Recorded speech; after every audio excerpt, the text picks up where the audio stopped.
Dando sequência, pessoal, eu passei um vídeo interativo aí para você, um resumo de tudo que a gente falou sobre o ciclo da água, tá? Então assistam os 3 vídeos, tá? Porque essa matéria é bem extensa e espero que vocês tenham um bom estudo hoje, tá? Um beijinho.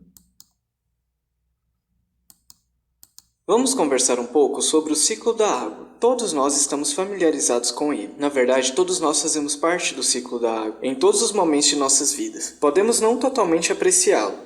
Então, vamos apenas pular no ciclo. Vou começar com a evaporação. Então, nós poderíamos começar com a superfície do oceano aqui, ou com este rio, ou com este lago. E em qualquer momento vai haver água evaporando fora dessas superfícies. As moléculas de água que estavam em seu estado líquido apenas têm energia suficiente para saltar e então entrar no estado gasoso. E água em estado gasoso nós vamos chamar de vapor de água. E assim o vapor de água vai subir, provavelmente com o ar que foi aquecido na superfície, devido ao sol e outras dinâmicas mais complexas em jogo. Mas à medida que ele sobe, como a temperatura global esfria, o vapor de água se condensará em pequenas gotas. Ele vai se condensar em torno de pequenas partículas de ar, pequenas partículas de poeira que nem sequer podemos ver com os nossos olhos. E isso é que formam as nuvens. Portanto, são pequenas gotas, e a água volta na forma líquida. Não são moléculas de água individuais mais. Agora elas são capazes de interagir umas com as outras. E elas estão se condensando em torno dessas partículas de poeira microscópicas para formar essas gotas de água. E se estiver frio o suficiente, elas também podem formar neve. E se estiver frio o suficiente, elas podem formar pequenos cristais de gelo.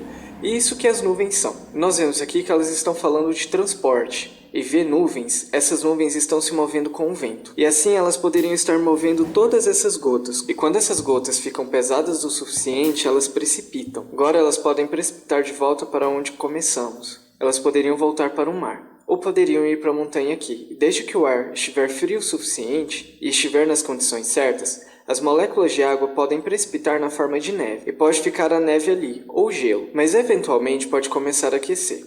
Ou pode não aquecer.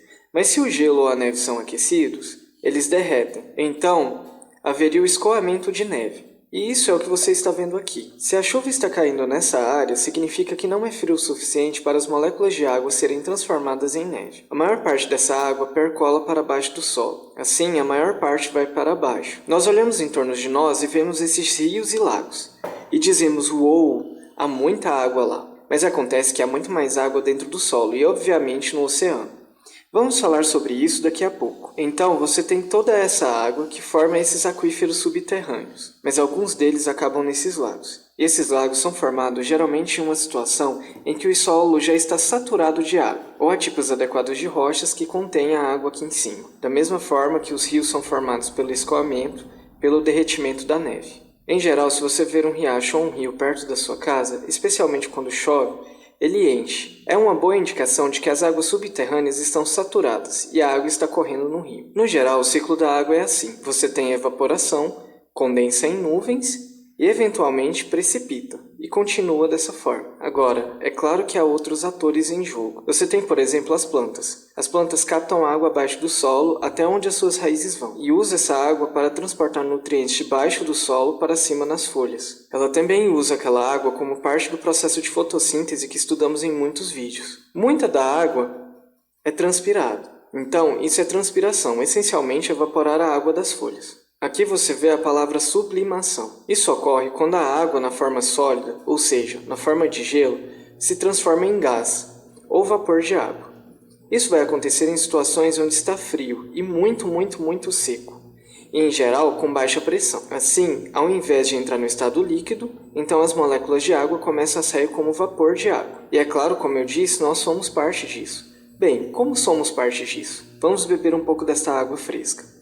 Nossos corpos são, na verdade, principalmente água. As células em nossos corpos são 70% de água. Tudo que estudar em biologia, a água vai ser um elemento-chave para que todos os processos ocorram. Então, usamos aquela água e então vamos tirar a água do nosso corpo. Então, usamos aquela água e vamos tirar a água do nosso corpo. E assim fazemos parte desse ciclo. Agora, uma coisa que eu acho realmente interessante é como um organismo é dependente de água doce. Quando as pessoas dizem água doce, estamos falando de água sem sal, em vez de ser água salgada. Então, nós realmente precisamos de água doce nesse lago, ou neste rio. Ou podemos cavar poços. para que possamos tirar a água desses aquíferos. Na verdade, verifica-se que muito pouco da água do mundo é água doce. Então, deixe-me mostrar esse gráfico aqui.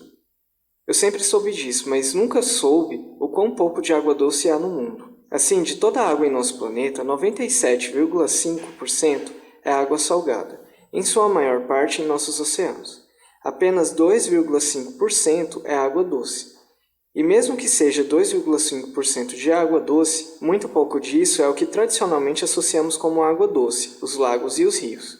Quando penso em água doce, vou dizer, deixe-me ir a um lago ou a um rio. Isso é coisa que poderíamos beber, mas a maior parte é na verdade geleiras e cobertura de neve permanente. Então é gelo e neve e não está derretendo. Isso faz você pensar sobre o que aconteceria se as coisas fossem derreter. E então você também tem a água do lençol freático, que poderíamos ter acesso, e é por isso que as pessoas cavam poços. Então, falando em poços, a água do solo inclui a umidade do solo, a água de pântanos e o gelo permanente do solo. Muito pouco da água está realmente em lagos e rios, o que eu pessoalmente acho fascinante. Não era óbvio para mim antes de eu ver este gráfico. Agora, outra coisa que eu acho realmente interessante é quanto tempo em média as moléculas de água podem permanecer em diferentes partes desse ciclo de água.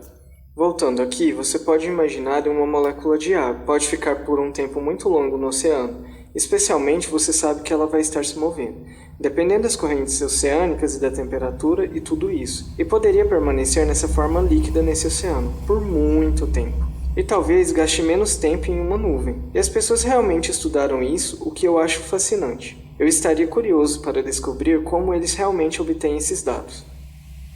Este é o tempo médio de permanência das moléculas de água. E você pode ver aqui que a água pode permanecer em geleiras e gelo permanente no solo por muito tempo. Nós estamos falando que poderia ser até 10.000 anos. E estas são todas estimativas. Pode permanecer no lençol freático em qualquer lugar de 2 semanas a 10.000 anos. Eu acho que dependendo de quão isolado está o lençol freático. Nos oceanos e mares, como é água salgada, pode ficar por 4.000 anos. E podemos olhar para todos esses. Dentro de organismos vivos, uma molécula de água ficaria em torno de 1 semana. Ficaria cerca de 1 semana na atmosfera, começando como vapor de água, girando em uma nuvem, precipitando, ficaria em média 1 semana e meia. E mais uma vez, essas são médias, estimativas. Isso não significa que cada molécula de água fica exatamente 1 semana e meia na atmosfera, mas é uma coisa muito interessante de se pensar. Faz até um pouco de sentido. Bem, esse é o ciclo da água, e como tudo funciona em conjunto para formar este ciclo.